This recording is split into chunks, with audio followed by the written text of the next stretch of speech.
নমস্কার বন্ধুরা, সঞ্চয়িতার ছোট্ট রান্নাঘরে আপনাদের সকলকে স্বাগত। আবারও চলে আসলাম নতুন একটা রেসিপি নিয়ে। আজকে একটা হেলদি পাবদা মাছের রেসিপি বানিয়ে দেখাবো। এই রেসিপিটা পাবদা মাছের ঝাল বা ঝোলের থেকে একটু অন্যরকম। রেসিপিটা বানানোর জন্য আগে একটা মশলা তৈরি করে নেব। এখানে চা চামচের হাফ চামচ কালো জিরে, চা চামচের হাফ চামচ গোটা জিরে, 1 ইঞ্চি আদা টুকরো করে নিয়েছি আর একটা কাঁচা লঙ্কা নিয়েছি।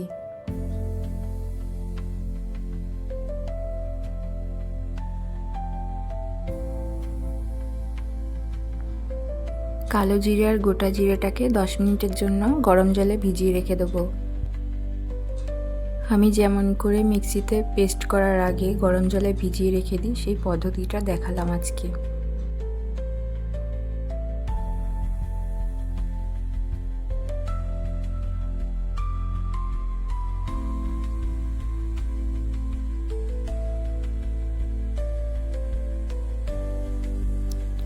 মশলাটা যেই ফুটে উঠবে 10 মিনিটের জন্য ঢাকা দিয়ে রেখে দেবো।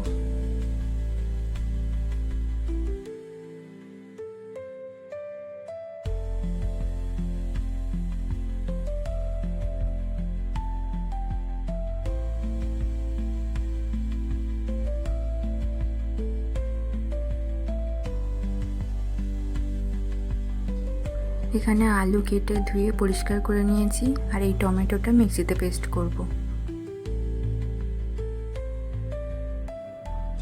এখানে গোটা মশলাটা পেস্ট করার জন্য রেডি হয়ে গেছে। এবারে মিক্সিতে সব মশলাগুলো পেস্ট করে নিচ্ছি।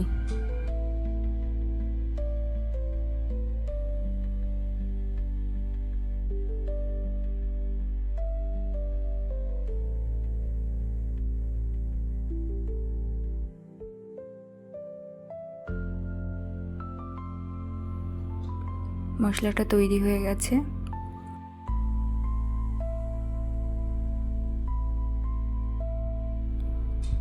এখানে পাবদা মাছটাকে ভালো করে ধুয়ে পরিষ্কার করে নুন হলুদ মাখিয়ে রেখে দিয়েছি।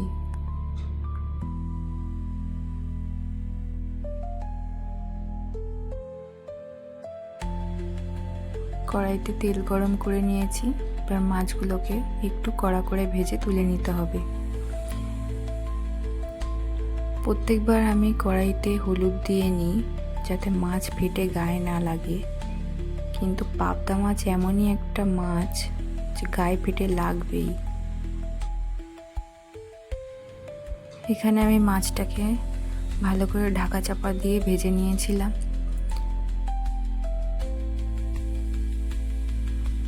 এবার মাছ ভাজার ওই একই তেলের মধ্যে হাফ চামচ কালো জিরে ফোড়ন দিয়ে নিলাম। এবারে কেটে রাখা আলুগুলো দিয়ে দেবো। পরিমাণ মতো লবণ আর হলুদ দিয়ে আলুগুলোকে কিছুক্ষণ ভেজে নেব।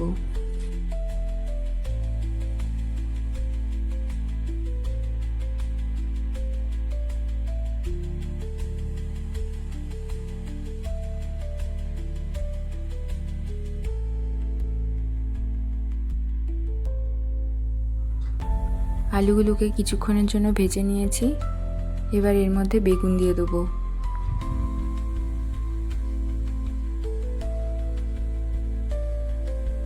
বেগুন দেওয়ার পরে বেশিক্ষণ আর কষাবো না।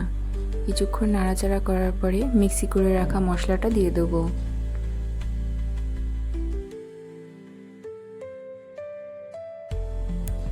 মিক্সি করে রাখা মশলাটা দিয়ে বেশ কিছুক্ষণ ধরে কষাতে হবে।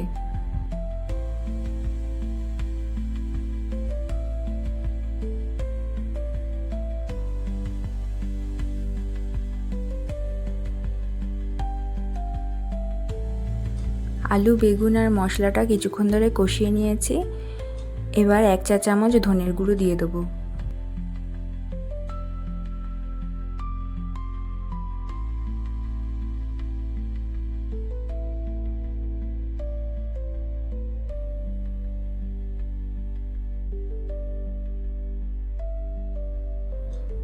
ধনের গুঁড়োটা দেওয়ার পরে আরও 2-3 মিনিট কষিয়ে নেব।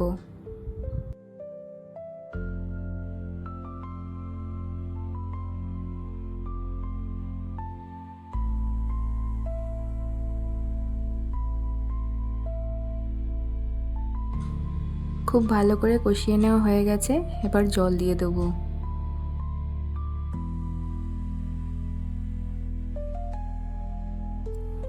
এখানে আমি 500 ml জল ব্যবহার করেছি।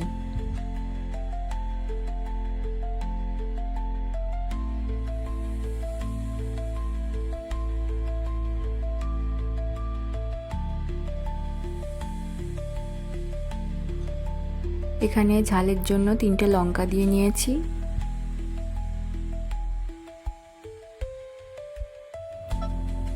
ঝোলটা ভালো করে ফুটে উঠেছে, এবার ভেজে রাখা মাছগুলোকে দিয়ে দিচ্ছি।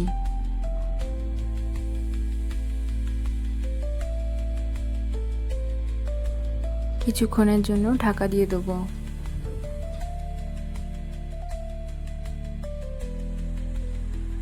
পাঁচ মিনিট পর ঢাকা খুলে নিচ্ছি।